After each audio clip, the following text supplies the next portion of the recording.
La jeunesse de Timbi Madina manque presque de tout. Elle n'a pas de terrain de football digne de nom et la maison des jeunes construite par les ressortissants de la localité ne répond pas aux normes. Dans cette sous-préfecture en pleine croissance économique, les lieux de loisirs sont peu reluisants et insuffisants.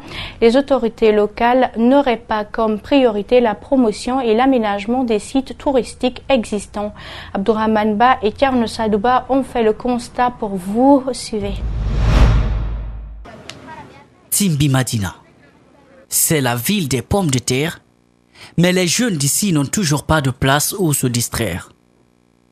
Si les autorités récoltent des taxes dans la culture de cette denrée très prisée, celles puisées dans les lieux de loisirs ne figurent pas sur leur liste de priorités.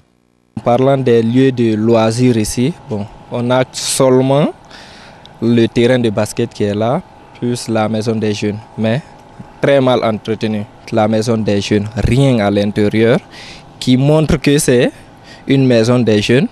On a un soi-disant jardin public qui est là, mais ce jardin aussi est très mal entretenu. Ils font ce qu'ils font là-bas.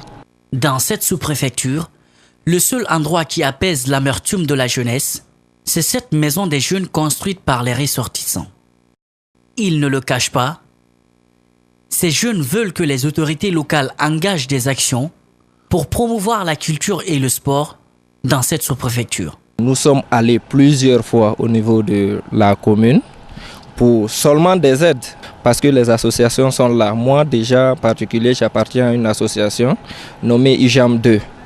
Mais nous avons eu à faire beaucoup d'initiatives ici. On a eu même à initier certains trucs à Timbi Madina centre ici, mais difficile si nous ne sommes pas avec, si les autorités n'accompagnent pas. En attendant de véritables actions des autorités pour la jeunesse, ce jardin qui attirait les visiteurs n'est plus fonctionnel et l'unique terrain de basket à leur actif tient debout grâce à un panier. Au Sénégal, le candidat Madické Niang poursuit sa campagne dans le cadre de la présidentielle sénégalaise du 24 février 2019. L'ancien ministre de la Justice, des Affaires étrangères et des Investissements s'est successivement rendu mercredi dans les communes urbaines de Rufisque, Guédiawaye et Bargny. Partout dans son discours, il s'est montré comme l'homme de la rupture. Sa caravane, composée d'une trentaine de véhicules, a sillonné presque chaque quartier de ces communes à forte densité humaine et qui fait la convoitise des candidats. Madické Niang, vêtu d'un costume bleu marin, a levé les mains pour saluer les groupes de citoyens en bordure de route et qui abordaient des t-shirts à l'effigie du leader. Sur le chemin du retour, devant une centaine de sympathisants dans la commune de Rufisque, Madické Niang, arrêté sur le capot de son véhicule, se fixe pour objectif d'enseigner l'histoire du Sénégal à ses fils. Je vais m'investir à ce que l'histoire du Sénégal soit connue de tous.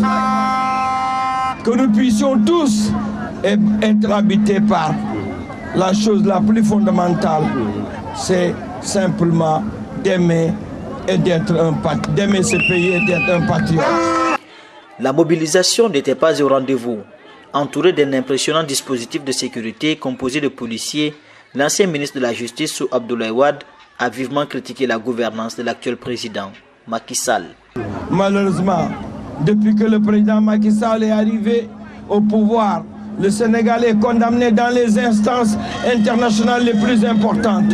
Aujourd'hui, nous sommes la risée du monde parce que notre démocratie est en rupture. De vastes chantiers l'attendent. Il promet d'œuvrer notamment à l'indépendance de la justice, réduire le pouvoir du président de la République en le retirant du Conseil constitutionnel de la magistrature et nommer au ministère de l'Intérieur une personne consensuelle et qui ne sera pas issue des rangs d'un parti politique. Nous avons comme premier chantier, c'est de rendre la justice forte. Je suis heureux d'en parler dans la ville d'Ismaïla Madior Fall, qui fait partie des fossoyeurs de notre justice. Je ferai de sorte aussi que le ministère de l'Intérieur ne soit pas un militant qui se réclame d'un parti ouvertement, qu'il soit là pour servir uniquement le Sénégal et servir tous les Sénégalais. Madické Niang se rendra aussi dans les communes de Médina, Grand Dakar, Fass, Gueltapet. Son objectif est de rassurer ses partisans autour de son programme qu'il compte mettre en œuvre s'il est élu. Les Sénégalais sont appelés aux urnes ce dimanche pour élire l'un des 5 candidats en lice pour ce scrutin. Alors que les challengers sont en pleine campagne électorale, nos envoyés spéciaux sont allés à la rencontre de la communauté des binationaux guinéo-sénégalais pour prendre leur réaction sur cette joute électorale. Suivez. Plus de 3 millions de Guinéens vivent au Sénégal. Parmi ces Guinéens, une frange s'est naturalisée et dispose désormais du droit de vote dans le pays de la Teranga. C'est le cas d'Ibrahima Ba, artisan. Il vit au Sénégal depuis plus de 28 ans. D'origine guinéenne, il dispose d'une carte d'identité qui lui permet de se rendre aux urnes le 24 février prochain pour choisir le futur président sénégalais. Wotu gongol do men woti do élection ji buy hikka kadi meden anni si tawi hewti le 24 men yahay men wotoya ko woni non sabu dum sabu ila men fuddi wotude do menen men yahali ton be inni beeda ko beyani walla beeto ko beeda si men yahi menen e sénégalais be ben haray kambe ala anditugol dum kambe gaade kambe fo ko gotum yimbe ben fo ko gotum sida jogi ko be landima ko sa naati a wota e jam yalta hota hay goto wiatama hay fous. Comme l'ensemble des Sénégalais, Ismaël Diallo affirme être témoin de nombreuses mutations socio-économiques du Sénégal. Pour le président qui sera élu à l'issue du scrutin du 24 février prochain, il souhaite qu'il s'inscrive dans la continuité des œuvres déjà lancées par ses prédécesseurs. Quiconque aura la chance d'être le président de la République de ce pays, je le souhaiterais de suivre le chemin de ses aïeux, ceux qui sont passés, comme le président Wade, Macky Sall. Les deux les ont beaucoup travaillé au Sénégal ici. Ousmane Bari est à Dakar depuis 32 ans. Contrairement aux deux précédents, il n'a pas le droit de vote au Sénégal. À la tête d'une association de Guinéens, il donne néanmoins son point de vue sur le processus électoral sénégalais. Il n'y a aucun problème entre eux. Ils s'entendent toujours sur la paix. Chacun d'eux prie pour la paix. Le plus jeune âge parle de la paix, à plus forte raison qu'un vieux. Ils ont des sages bien comportés. Et ils se basent sur les ressources humaines. Ils ne se basent pas sur quelqu'un. À quelques jours de la fin de la campagne électorale, les 5 candidats en lice multiplient les meetings pour rallier des électeurs à leur cause.